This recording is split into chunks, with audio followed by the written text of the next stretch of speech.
It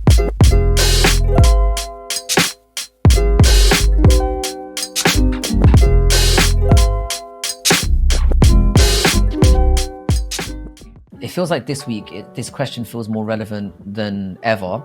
And I'm going back to our second Mighty Mouse quote of the week, which caught, again, our collective attention. Boxing is really on a high recently.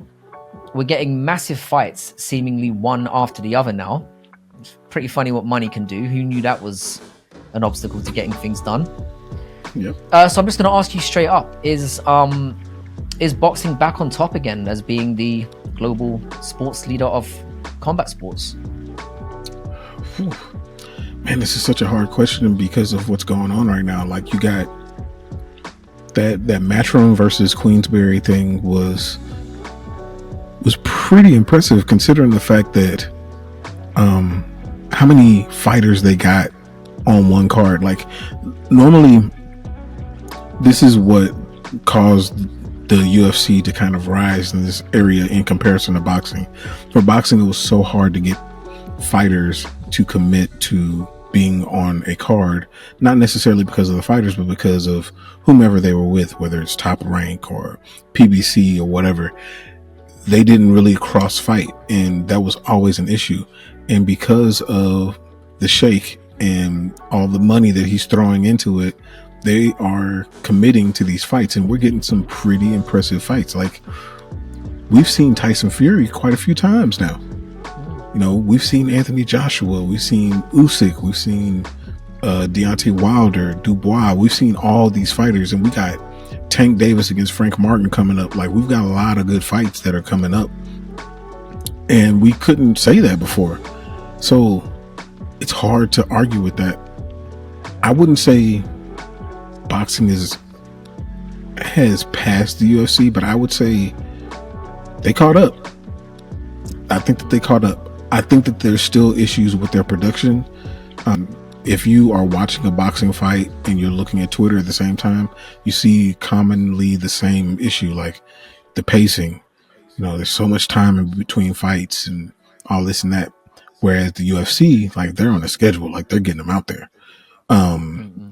So that's where the UFC, and I'm specifically talking about the UFC because PFL Tour has their own issues. But I think that boxing, because of how heavy the cards have been in at least the recent months, well, I would say this year, actually, they've caught up. I don't think they can sustain this, but they have caught up.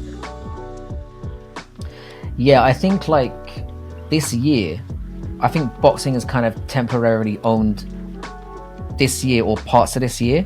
And I, like, as much as the reason why I complain about boxing so much is because I don't feel like it's been good for a long time. But I think for combat sports in general, it's great that boxing is rising up again. And we have to bring up the Saudi situation, because regardless of what people say about sports washing, human rights issues, etc., they are really important in facilitating boxing's rise back into contention. And I think, so purely from as a combat sports fan, I think it's excellent. I've been complaining about competition coming from other MMA organizations for what feels like years now, and I've been asking for them to raise their game. And while boxing isn't a direct competitor in the sense of it's a different sport, they are kind of competing in terms of where the time slots are, and, you know, bringing attention to the sphere in general and the attention. And as you said, like, due to Saudi being involved now, we've gone to a state in boxing where none of the fights we wanted were getting made, to suddenly everything's being made in quick succession. And not only are we getting good fights, we're getting great cards. Like, before this year, I can't remember the last time I watched anything other than a boxing main event. Yeah. Like, I'd literally be looking to, all right, what time's the main event on? And I would not watch any of the fights before. And when Demetrius Johnson said that, and so obviously he was quoted as saying that before last weekend, and I was thinking, nah, I mean, boxing's doing well, but you're kind of going too far. And then we come off a weekend where we had 302, which was one of the fucking most awful cards I've ever seen. The main event kind of dug it out. the main event sort of salvaged something for that card. But alongside that, we had, as you said, the Matchroom versus Queensberry card, the 5 versus 5. I mean, we had Dimitri Bivol as the feature fight on that card. And it was like, and I can't remember the last time I was watching a UFC numbered card that was, and in the middle of the stream, we're looking around, distracted by what's going on concurrently with the boxing. Like usually if I'm watching a UFC card and there's a boxing card going on in the background, I don't really give a shit. I'm gonna watch the clips of what happened, whoever's fighting. If even if AJ's on or someone's on, maybe Usyk and Fury was an exception to that, because we were obviously, everyone was locked in on that. But anyway, I'm watching what's happening tomorrow if it's concurrent with a UFC card, and my attention was pulled, and I can't remember that's the last time that's happened. I'm with you. I'm not going to say that boxing has gone ahead of MMA, and like you said, we'll just call it the UFC because that's what it is.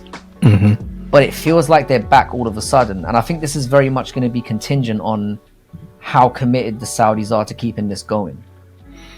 Yep, I agree. And again, it does it coincides as well, because the UFC's had a good year, but they've also had so many missteps. Like 300 was a really great card, but the whole build up to it was heavily criticized for kind of being very badly mishandled. Yeah. So like with the money that's on the table now, if the Saudis continue to commit to this, we could see boxing really come back into prominence again, especially if they keep building cards and names the way that they have been this year. Yep. I think it's great. I think so too. Like that was always my major issue with boxing, is there's too much power that's given to these promoters on picking and choosing who the fighters fight. They're not all fighting for a common goal. We don't get to see the best fighters fight the best fighters in the appropriate time frame. Like, who knows what would have happened if Manny Pacquiao fought Floyd Mayweather 5 years before when they should have fought. You know, it's always been what's let boxing down. Like, yes, that's the issue. And now we're getting, dude, Tank Gervonta Davis against Frank Martin is a big fight. That's a big fight. And we wouldn't have got it. We wouldn't have got that. We wouldn't have.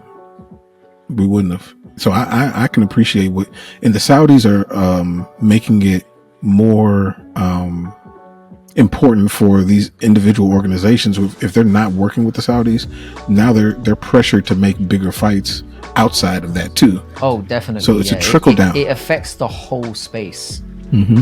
I mean, it's weird because like watching, I mean, I don't know how much you know about the history of like the Frank Warren and the Hearns. Like their beef it goes back 30 years, and there have been attempted murders involved. There's been some nasty stuff going back 30 years between those two. And if you saw them on Saturday night, they were almost dry humping each other at ringside. Like they were both, like they looked like they've been lifelong friends.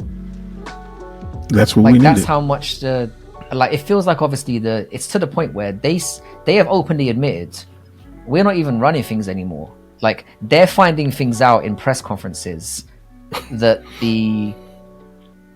what's his name, Turkey Al-Sheikh or whatever his name is. Mm-hmm. He's announcing things. He's got to the point where he's announcing things in press conferences that he hasn't even discussed with them yet. Because apparently that's how this 5x5 thing came about. It was a few months ago when they had the presser, and he was like, "Yeah, it's going to be 5 of Frank Warren's best fighters against 5 of," and they just looked at each other like, "I guess that's happening now." Man, it's almost turned those promoters into camps. Like what we see in the UFC is camps. Like it's almost turning them into camps. Like Matchroom is ATT or something, you know, and Queensberry is Jackson Wink. Great for the sport. I love it. They should put the Turk into the Boxing Hall of Fame today, yeah. Put him in. Yeah, and fair play to him. From what I've seen of the guy, it's not just a money making thing. He knows his boxing. And he loves it. From what I've seen, he seems to be like at it he's watching regional fighters in the UK fighting in Leeds on a Friday night. Like this guy is not. This ain't just a. And I can tell you this as well. This is a complete sidebar, and people won't understand this. My football club is also was taken over by. We had the worst owner in the history of sports, and you won't know a lot about this, but he was just an absolute asshole. And we were taken over by. I know a lot about bad owners. Yeah, I bet you do. Being in America, Jesus. Especially like with the teams you've been unfortunately forced to hit your bandwagon to. Yep. But no, like we had a Saudi takeover a couple of years ago, and they have an understanding of what the fans want from top to bottom in a way that I've never experienced from any owner at any club. They know what they're doing. They don't just get into things from we're coming doing this to look good. We're gonna, we're raising obviously the Saudi profile and whatnot. When they go into something, they go in all the way. And it's going to be interesting to see if they stay committed to boxing, it's going to be great for combat sports in general, and it will be very interesting how the UFC respond to this, because they're going to have to. Yeah. And if it helps raise the UFC's game, great too. Yep. I love it. I'm all for it.